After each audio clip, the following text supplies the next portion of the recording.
Hey everyone, welcome to today's video. Welcome to the Gamey Daddy channel. Thank you so much for tuning in.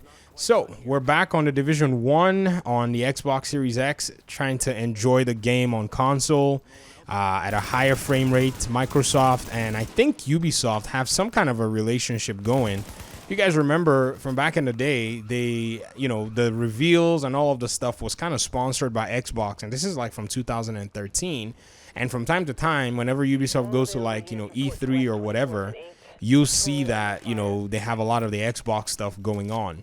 So I think they were able to, in my opinion anyways, get an FPS boost going much easier than Sony or, they decided, yeah, if Microsoft's going to let us do the FPS boost, we'll go ahead and do it. So I guess it goes down to a few things. The files for this game still exist within the company. They're still stored, in some vault somewhere. So they were able to still go back and say, hey, why don't we go ahead and basically, render the game? I don't know how their engine works when it comes to, packaging the game. This is game developer stuff right here.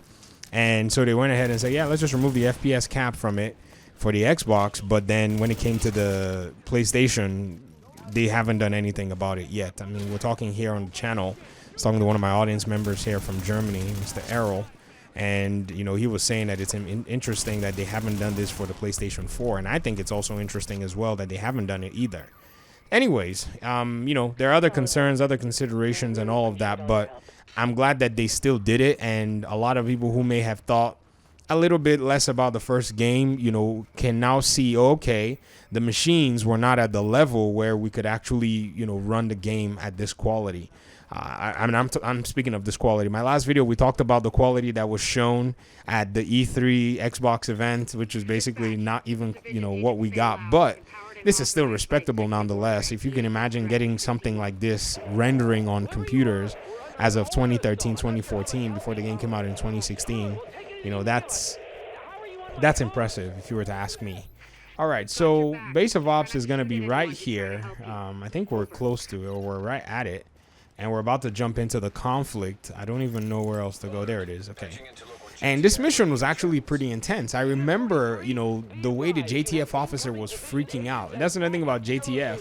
They freaked out so much. You kind of wondered, like, are these guys really the people that were going to help out New York? I mean, what would they have done, without the Division? That's how the JTF felt, right? But I like the way they beefed them up in the Division 2, where they're kind of pretty good. But they could be better. Division's AI, writing is also kind of different as well. So that's a whole different AI system. And then it's a game that was kind of new, so I think they were kind of exploring some of their options. Plus, if you think about all the advanced mechanics, I honestly can't blame them for having a weak JTF. I mean, I like the way the gear and everything ran, so I would take that over, AI that's excessively, excessively all of the above. Like, oh, my AI can drink a soda when I tell them to. All that stuff. Nah, we're good. Let me see. I can't hit here, man. I can hit weak points in Division 2. This game exposed how bad I was at shooting games. This game really showed me, like, yo, you don't know nothing about shooters, man. You suck at these. And I was like, I do. Grenades, man. Impactful in this game, I mean, very impactful. You hit an enemy with a grenade, they felt it. For real. I don't know what that is, if that's another gun. I'm just going to stay here and avoid the temptation of going out there. Look, this guy was hiding right here. All right. That was actually easier than I thought. I guess I'm no longer as bad at shooting as I was back then. All right. So, Division Shield Cache. Oh, okay. These are probably rewards that were added later in the game. Equip, loot. And so I guess you're seeing them, now, because when the game first came out, I don't think we had that. No, I'm certain that we didn't have anything like that. Another thing, too, that Division kind of struggled from was the way Massive actually planned out their end game. I strongly believe that Massive has one major struggle. Now, I don't know exactly what to call it, but it's in their end game for the two games that they've released. And they've released two really huge major games. I don't know if it's a matter of them not having like a 3-4 year vision that's solid that they can sell to their bosses. Like if you're gonna do an end game, you got to be able to say, hey, like look at Destiny 2. Bungie was able to sell their very first few, years, and then eventually kind of break away because they wanted to continue their vision. They had the vision. And I don't know how easy it is, too. That's another thing, because if you sit and develop a game for like 8 years, for those of you who don't know, Division was in development for a very long time. It's also kind of hard for you to kind of see what the next few years will be, but I think what it takes as a game designer or creative director or game director is to be able to see that 3 years after your game has released in a bigger picture. And I think right now Ubisoft Massive is not necessarily allowing for this to happen, because when their creative directors finish a project, it seems to me, and this is within Massive, that they quickly snag them off that project. They put the associate creative director on the project or something like that, and boom, the creative director is now already working on something else. So I don't know if it's necessarily the best way to go with a game like this. If this game had like a 3-year solid content, piece that was going to pretty much, be significant enough to keep the community, then it would have really worked. They set out the game, all the hard work that they did, and they had only Falcon Lost Incursion. That's all they had.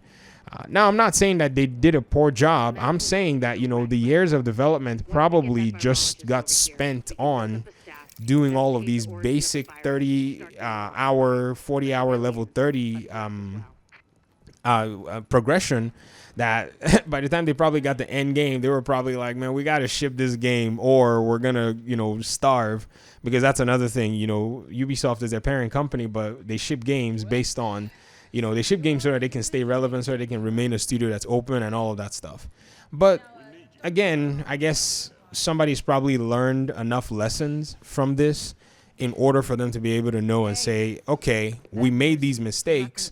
Why don't we go ahead and correct them this way? But guess what? Whoever that person is more than likely Magnus Jensen, but Massive pulled him away and put him on Avatar.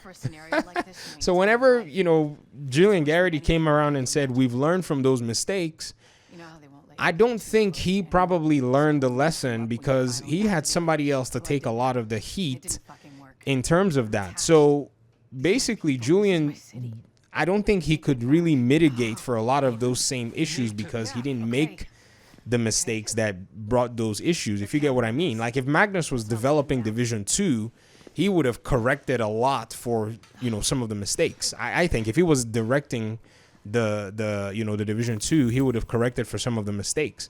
So, it's like a chef and a sous chef in a sense. So what we're hoping is somehow Yannick has seen enough and is able to kind of figure out, okay, where to steer this ship, if you get what I mean. I don't know if it's something that he's eager to do. I don't know if it's something that he'll be given the opportunity to do, or if the Division is going to continue, if there's going to be a reboot.